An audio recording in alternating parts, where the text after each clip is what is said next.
Hey everybody, it's Marshmallow here, visiting my Arrow Season 4 Episode 20 review rundown. A whole lot of stuff to run down, including a lot of comic book Easter eggs that we're going to get to in a second. But if you guys don't know, this shirt that I'm wearing, if you guys have never seen it before, it's actually new. It's a Captain America shirt because I'm seeing Civil War tonight and posting my review tomorrow. I'm super excited. I cannot wait. So if you guys want me to vlog, you probably won't see this video by the time I'm there.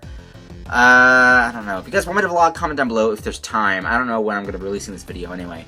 But, yeah, so if you want me to vlog it, I don't know. I'll actually probably tweet that too if you guys want me to vlog it. But I probably won't because there's probably going to be a lot of people there and it's going to be crowded and I probably won't even have time to, actually tell you about Civil War and all that stuff, so who knows. But let's get to this episode. So this is actually a really big Diggle episode. This is like Diggle's episode, not Oliver's. And I really love that. There's some crazy stuff happening to Thea. I don't even know what the heck that is going on, but that's really an Easter egg, which we're going to get to. But let's start with Diggle, because this episode was his. He stole the show, and I loved it. So Diggle in this episode, and props to David Ramsey. I feel like he's getting even better and better and better. And I think that it's going to take him to a dark place, this story arc that's going on.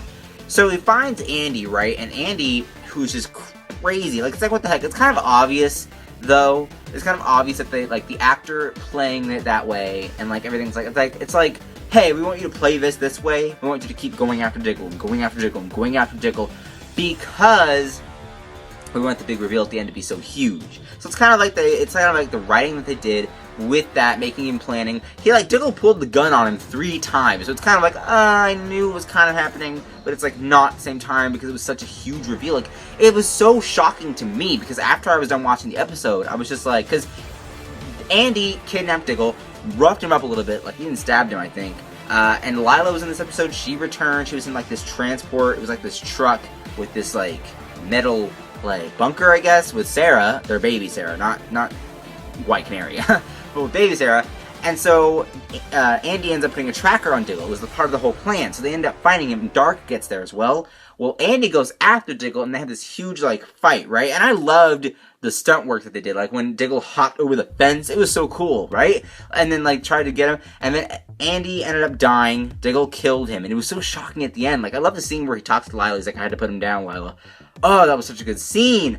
And David Ramsey played it so perfectly, and it was so great because at the end of the episode, I was like, man, I don't know, I would never do that to my brother. Even if he went down the dark path, it's the unthinkable thing, you know? What if you guys have any siblings, comment down below. Would you have to resort to that, or do you think Diggle could have, or should have, redeemed him? I don't know, it's possible, but it's he's been around, Andy's been around for a while now. I don't think that would have worked.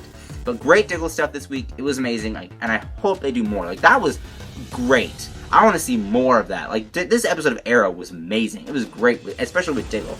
Maybe Diggle could get his own solo show with Argus, and Suicide Squad could come back, because maybe Lila needs a Suicide Squad down the line. Who knows? But that was a great episode. Who wants an Argus TV show with Diggle and Lila? Me, I do. But let's get on to Oliver. So Oliver, this episode was really great as well. Constantine, shout out to you. That's why he's on the thumbnail. John Constantine comes back.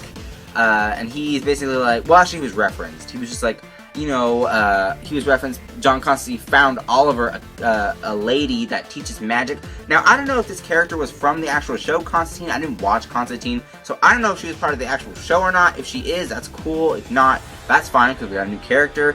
Pretty sure she's not going to stay around. She's a guest star. I don't know. It seems like she'd be in the old Constantine show, because it felt kind of that was what they were trying to do. I don't know if she was or not, but comment down below if she was. But Oliver goes to Hub City, which is a huge comic book Easter egg. It's home to the Question. The Question, the DC character, lives in Hub City, and he's from Hub City. And they've been doing a lot of Hub City Easter eggs. So does that mean that we're going to have the Question on the show? Or does it mean that it's just what they do with Bloodhaven and what they do with Opal City? Is that what they're just trying to do? Just know that there's a more mythical world. So what do you guys think? Question, yes or no? Comment down below. But it was really nice to see Oliver and Felicity team up a little bit. Felicity, I know everyone hates her right now.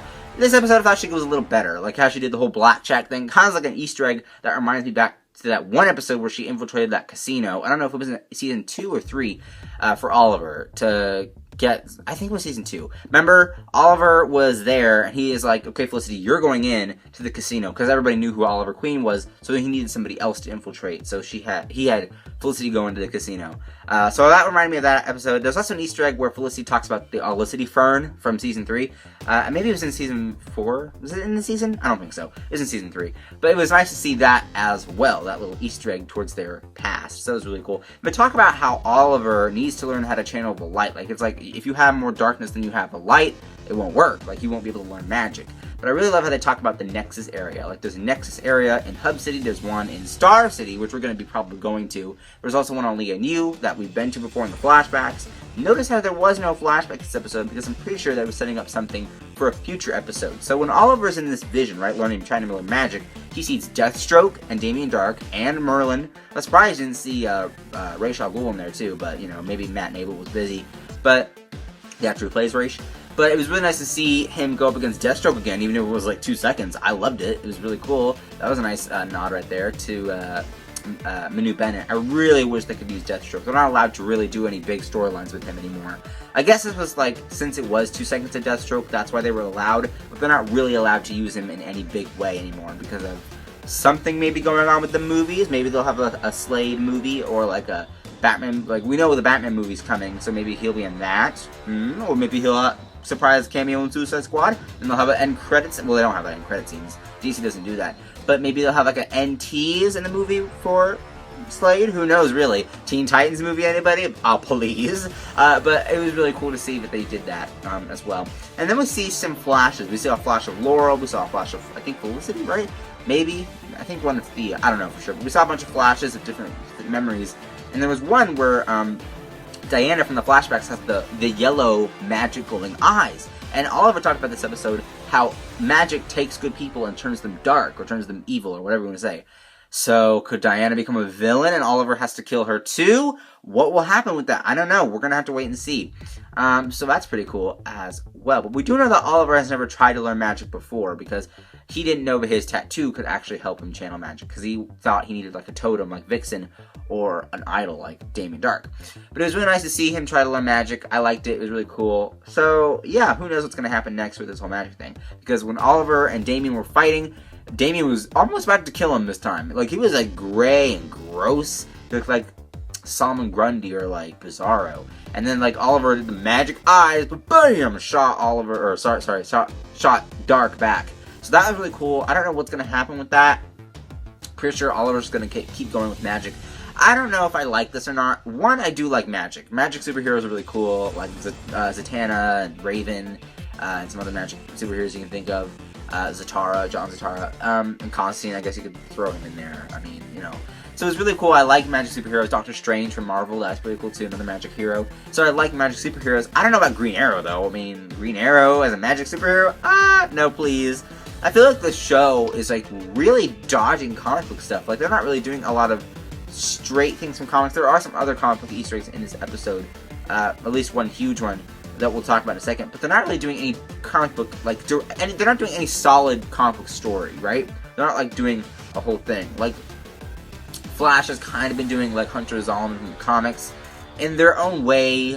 I don't want to say they're doing exact adaptation, but they're kind of. It's like kind of, because he's still Hunter Zolomon, right? He's still a version of a evil speedster, so I guess that makes sense. But really, the shows kind of wing it and put comic book things in there. But especially Arrow doesn't do that. It's weird, you know what I mean?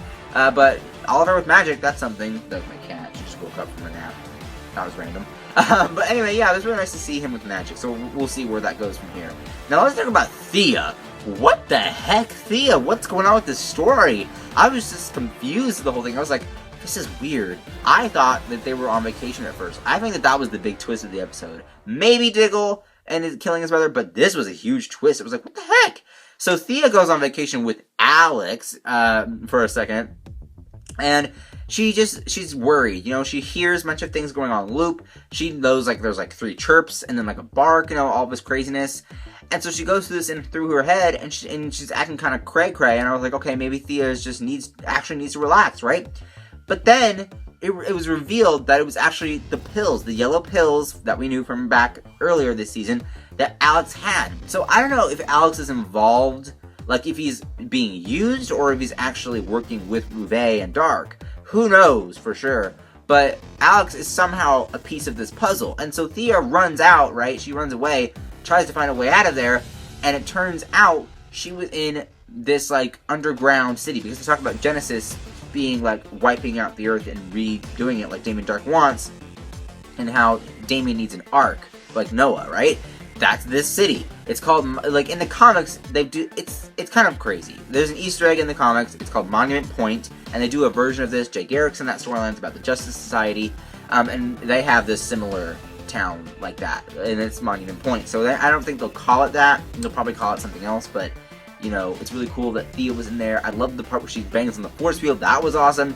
Who knows if they're going to be able to find Thea? I hope they do. We're getting so close. We're going to have 3 episodes left of both Flash and Arrow, so who knows what's going to happen with that. And don't we have that with Legends 2, 15, 16, 17, or 14, 15, 16? Yeah, I think we have 3 episodes of that too left as well. So it'll be really excited to see what happens through all the finales, and especially Arrows with Thea. I don't know what's going to go on with that. But overall, this episode was really solid. I really did like it. It was a really nice episode. Felicity got a tad better. Diggle was just awesome. So what do you guys think? Comment down below. I'm going to go see Civil War tonight. Don't forget my review will probably be up tomorrow. Links up to my other Arrow videos. Links down there to my Twitter, Instagram, Vine, blog channel, and Singe channel. Don't forget to like and favorite this video.